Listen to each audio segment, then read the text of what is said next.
అందరికీ నమస్కారం. ఆంధ్రప్రదేశ్లోని ప్రధాన పార్టీల ఎన్నికల ప్రచారం ఒకరిపై మరొకరు విమర్శలు, ఆరోపణలకే పరిమితం అవుతుంది. వైసీపీ, టీడీపీ కూటమిలు మేనిఫెస్టో ప్రకటనకు దోబూచులాడుతున్నాయి. అయినప్పటికీ అధికారంలోకి వస్తే ఆంధ్రప్రదేశ్ రాష్ట్రానికి ఏం చేస్తారో ఇరుపక్షాలు కనీస మాత్రంగా అయినా చెప్పకుండా సంక్షేమం ఇచ్చాం కాబట్టి ఓటేయండి అని వైసీపీ అంటుంటే, మేమొస్తే సూపర్ 6 పథకాలతో మరింత సంక్షేమం చేస్తామని టీడీపీ కూటమి చెప్తుంది. ఎటొచ్చి సంక్షేమానికి డోకా లేకపోయినా ఆంధ్రప్రదేశ్ రాష్ట్రానికి రాజధాని సమస్యను తీరుస్తారా, లేదా 3 రాజధానుల పేరుతో రాజధాని ఏదో తెలియని సందిగ్ధంలో రాష్ట్రాన్ని ఉంచేస్తారా అనేది వైసీపీ, టీడీపీలు స్పష్టం చేయాలి.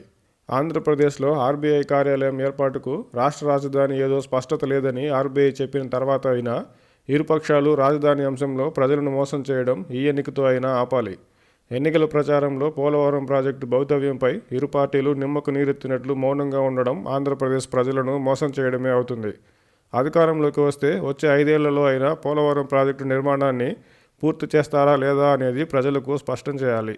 విభజన హామీలు మొదలు విశాఖ స్టీల్ ప్లాంట్ ప్రైవేటీకరణపై వైసీపీ, టీడీపీ పార్టీల వైఖరి ఏంటో ప్రజలకు స్పష్టంగా చెప్పాలి. గత 5 ఏళ్లలో కేవలం సంక్షేమానికే పరిమితమైన వైసీపీ మళ్లీ అధికారంలోకి వస్తే చేయగలిగే అభివృద్ధిపై ప్రజలకు ప్రణాళికను ప్రకటించాలి. టీడీపీ కూటమి అధికారంలోకి వస్తే రాజధాని, పోలవరం సహా మిగిలిన హామీలపై అభివృద్ధి ప్రణాళికపై ప్రజలకు హామీ ఇవ్వాలి. ఇరుపక్షాలు ప్రచారం మొదలుపెట్టి నెల రోజులు కావస్తున్నా కేవలం విమర్శలు, ఆరోపణలు, కొన్ని సంక్షేమ పథకాలు మినహా వచ్చే 5 ఏళ్ల కాలంలో రాష్ట్రానికి, ప్రజలకు ఏం చేస్తారో ఇప్పటి వరకు పెద విప్పకపోవడం శోచనీయం.